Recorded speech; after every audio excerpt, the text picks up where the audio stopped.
A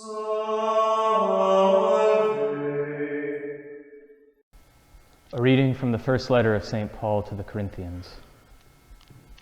Brothers and sisters, Jews demand signs, and Greeks look for wisdom, but we proclaim Christ crucified, a stumbling block to Jews and foolishness to Gentiles. But to those who are called, Jews and Greeks alike, Christ, the power of God and the wisdom of God.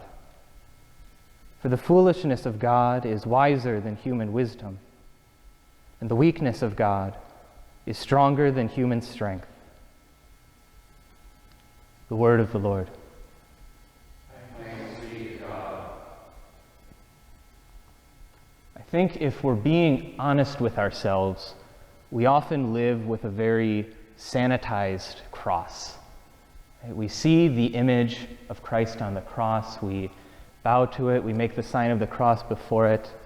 Maybe we think about what he suffered on the cross, but I think this is why a movie like The Passion of the Christ can hit us so hard, because we don't often think about how brutal an experience the cross is. We live with a sanitized cross, a cleaned up cross much of the time, but for the people of the ancient world that Paul was proclaiming to, that Paul was preaching to, they would have known exactly what it meant to preach Christ crucified.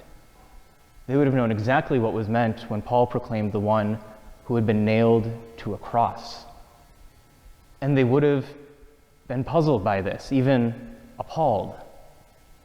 The Jews, as Paul says, were looking for the Messiah, their leader who was going to free them from the Romans, to gather the nation of Israel together, to drive the pagan Romans out, to restore the kingdom of Israel, restore the pure worship of God, lead them into the freedom that God had promised to them. They were looking for this leader who would set them free from the Romans. And so the cross is a symbol not of victory, but of defeat. The cross isn't the symbol of this conquering hero, but of one who has been crushed by the very forces who are oppressing their people. The Greeks, on the other hand, look for wisdom. We can think of Plato contemplating the form of the good, the Stoics and their search for apatheia, Aristotle seeking out eudaimonia. The Greeks are looking for this timeless standard, the highest thing that they can discover with human reason, the thing that endures forever, that all of human life can be founded on, the thing that orders everything else that exists. So for the Greeks, the cross is utter foolishness, right? It's too messy, it's too bound up with the things of time. It deals with the body and not the spirit. So to both Greeks and Jews alike, the cross makes no sense. But to both of them, to both of these groups, Paul insists that he proclaims Christ crucified. Not only Christ crucified, but that Christ crucified is the wisdom of God. He is the strength of God.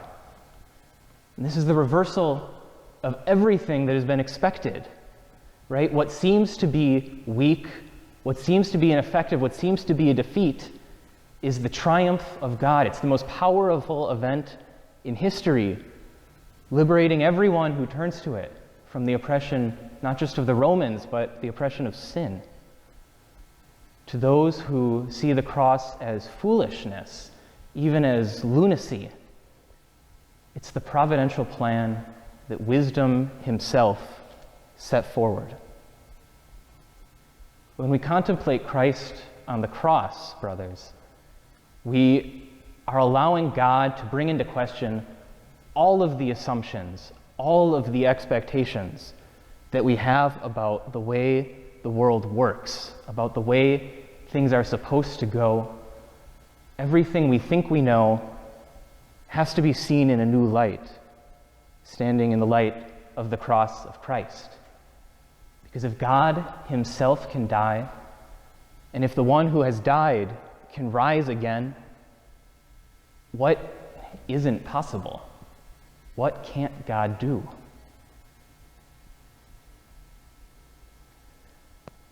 Even if the cross doesn't always shock us, as it might have shocked the people of St. Paul's time, we still, I think, recognize the power that it has, that power that it has to transform us, to change us, to call into question everything we might hold dear. And so in Lent, we turn to the cross. We repent and we try to follow Christ more closely as his disciples. We recognize that the cross can bring about these changes in our lives, that even our most hardened habits of sin can be transformed into virtue. But what about with others? Right? If I think that I can be changed, am I willing to see that same possibility for those around me? Am I willing to believe that God's grace can transform my brothers, my sisters, no matter how hardened in a sin or a bad habit or just something that annoys me they seem to be? Can the cross call into question my expectations for them? Or am I still trapped? Do I trap them in those expectations? Right? As preachers, we're called to proclaim Christ crucified, like St. Paul did, to help people to see that in the end, when all is said and done, despite all evidence to the contrary at the present, that the poor will have their fill, that the rich will go away empty, that the mighty will be cast down, that the poor will be exalted. Christ on the cross is the power and the wisdom of God, not our own thoughts, not our own assumptions, not our expectations. Christ on the cross is the standard by which we must judge all things.